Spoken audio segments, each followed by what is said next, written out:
राधे राधे दोस्तों, आज मैं आपको चिड़िया की शिवरात्रि की व्रत कथा सुनाने जा रही हूँ। जी हाँ, बहुत ही मज़ेदार कहानी है।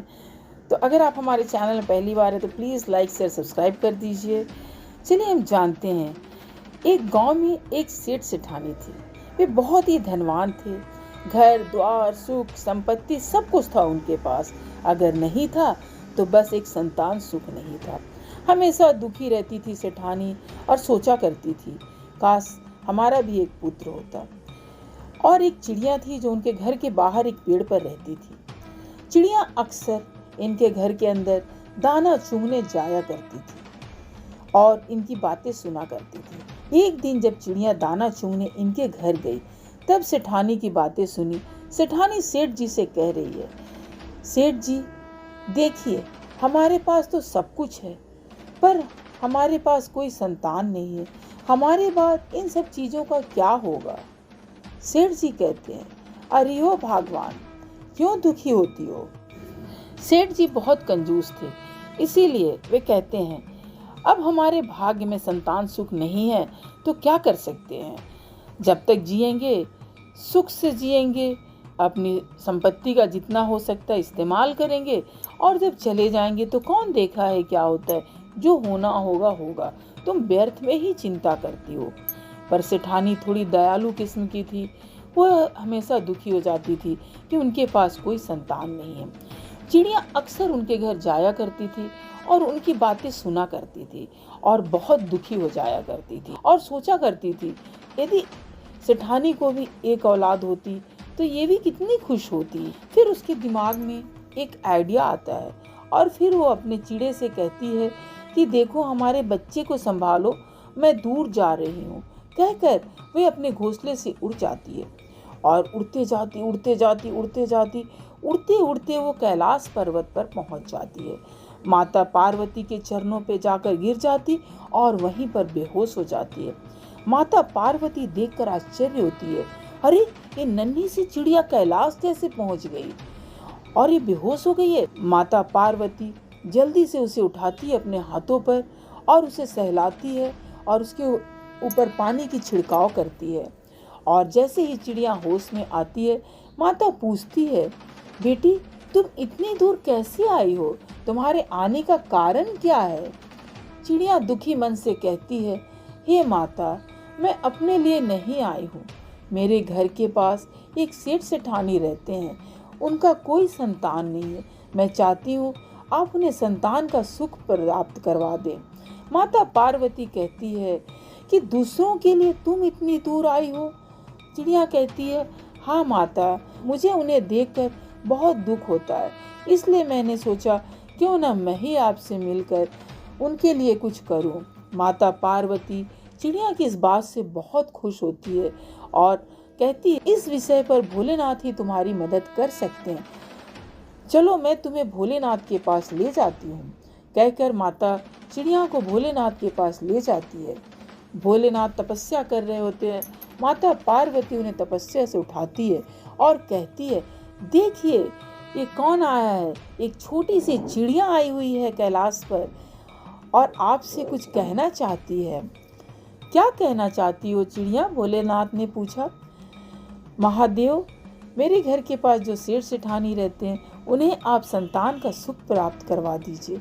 भोलेनाथ कहते हैं, यह तो संभव नहीं है, उनके भाग्य में संतान सुख नहीं है, तो मैं कुछ भी नहीं कर सकता। चिड़िया गिड़गिड़ाती है, प्रार्थना करती है, कहती है, नहीं भोलेनाथ, आप सब कुछ कर सकते हैं, आप उन्हें किसी तरह एक पुत्र दे दीजिए। भोलेनाथ कहते हैं, ठीक है, तुम कहती हो तो मैं यही करूँगा, लेकिन हमारी एक शर्त है। तुम उनसे जाकर कहो कि वे मंदिर जाए, पूजा पाठ करे, साधु सन्यासी को दान दक्षिणा दे, गरीबों की भलाई करे, क्योंकि वे कुछ नहीं करते हैं। सेठ बहुत कंजूस है और वे अपने धन का उपयोग सिर्फ स्वयं ही करते हैं। उन्हें दूसरों में भी बांटना चाहिए। यदि वे ऐसा करते हैं तो उन्हें जरूर पुत्र की प्राप्ति होगी। चिड़िया कहती है, ठीक है भोलेनाथ, मैं उन्हें कहूँगी, आप उन्हें पुत्र अवश्य दे दीजिए। भोलेनाथ कहते हैं, ठीक है, जाओ, उन्हें पुत्र मिल जाएगा। चिड़िया खुश होकर कैलाश से वापस आती है। यहाँ पर सेठानी गर्भवती हो जाती है। धीरे धीरे 9 महीने बीत जाते हैं और सेठानी को एक सुंदर सा पुत्र प्राप्त होता है। सेठानी बहुत खुश होती है। सेठानी की खुशी देखकर चिड़िया भी खुश हो जाती है और हर दिन उनके घर जाते रहती है और देखते रहती है और बच्चे की खुशी में खुश होते रहती है और ये भी सोचती है कि सेठानी उसे अच्छी अच्छी चीज़ें खिलाएगी और उसमें कुछ कुछ गिरेंगे तो मैं भी खाऊंगी, मुझे भी अच्छी अच्छी चीज़ें खाने को मिल जाएगी। यह कहकर चिड़िया बहुत ही मन खुश होते रहती है। इसी तरह दिन बीतता जाता है। साल, 2 साल, 3 साल, 4 साल, 5 साल बीत गए, पर सेठ सेठानी ने आज तक ना ही मंदिर गए, ना ही कोई पूजा पाठ किए और ना ही कोई दान दक्षिणा दिए। अब चिड़िया फिर से चिंतित होने लगी कि यदि ये लोग कुछ नहीं करेंगे तो इनका पुत्र दीर्घायु नहीं होगा। तो ये अब मैं इन्हें कैसे समझाऊं? ये तो मेरी भाषा भी नहीं जानते हैं और ना ही ये मेरे इशारे को समझेंगे। अब मैं क्या करूं जो इनके पुत्र को दीर्घायु प्राप्त हो सके? अगर वे ये सब नहीं करते हैं तो फिर बहुत मुश्किल हो जाएगी और मैं इन्हें दुखी देखना नहीं चाहती हूँ। अब चिड़िया फिर से कैलाश जाने का निर्णय कर लेती है। वे फिर अपने पति से कहती है, हमारे बच्चों का देखभाल करना, मैं बहुत दूर जा रही हूँ। कहकर वे अपने घोंसले से उड़ जाती है। उड़ते उड़ते कैलाश पर पहुँच जाती है और भोलेनाथ और माता पार्वती बैठे होते हैं। चिड़िया वहाँ पहुँच जाती है और प्रणाम करती है। भोलेनाथ कहते हैं, मैंने तो सेठ सेठानी को पुत्र दे दिया, अब क्या परेशानी है? अब तुम इतनी दूर क्यों आई हो? चिड़िया कहती है, भोलेनाथ जी, आपने तो दे दिया, लेकिन मुझे डर है उनका पुत्र अल्पायु ना हो जाए, क्योंकि वे लोग मंदिर नहीं जाते, ना ही दान दक्षिणा करते, ना ही कोई पूजा पाठ करते और मैं उन्हें नहीं समझा पाई। मेरी भाषा वे लोग समझते ही नहीं है।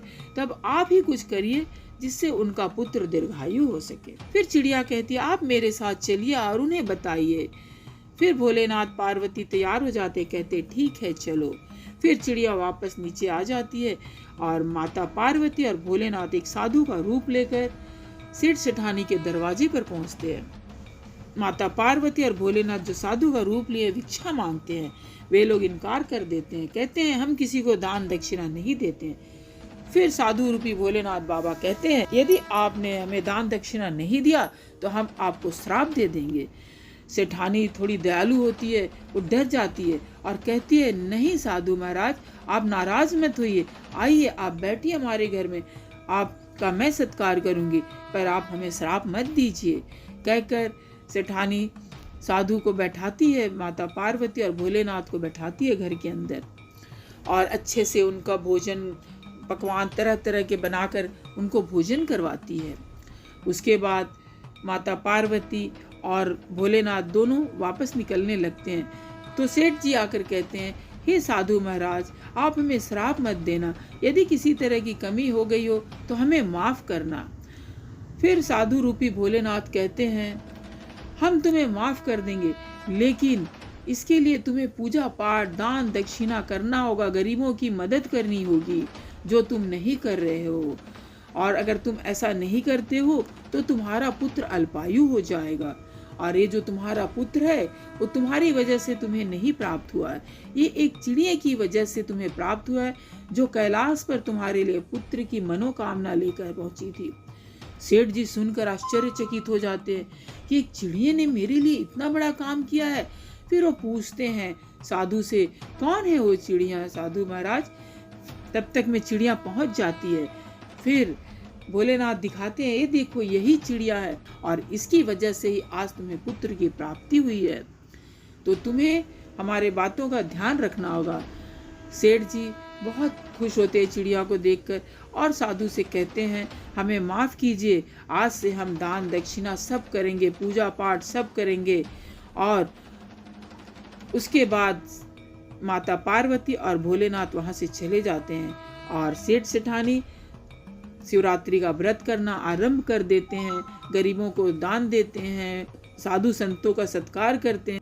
इस तरह वे सुखपूर्वक रहने लगते हैं। का पुत्र भी दीर्घायु हो जाता है और चिड़िया को भी वे बहुत प्यार करते हैं। चिड़िया भी बहुत खुश होती है क्योंकि अब सेठ सेठानी का पुत्र जो है दीर्घायु हो गया है। इस तरह से एक चिड़िया की परिश्रम से, चिड़िया की कोशिश से सेठ सेठानी का पुत्र जो है दीर्घायु हो गया है दिल से जो भी भोलेनाथ का पूजा करता है, शिवरात्रि का व्रत करते हैं, भोलेनाथ की कृपा उनके बच्चों पर हमेशा बनी रहती है। यदि आपको शिवरात्रि की ये कथा अच्छी लगी तो प्लीज़ लाइक शेयर सब्सक्राइब जरूर करें। धन्यवाद।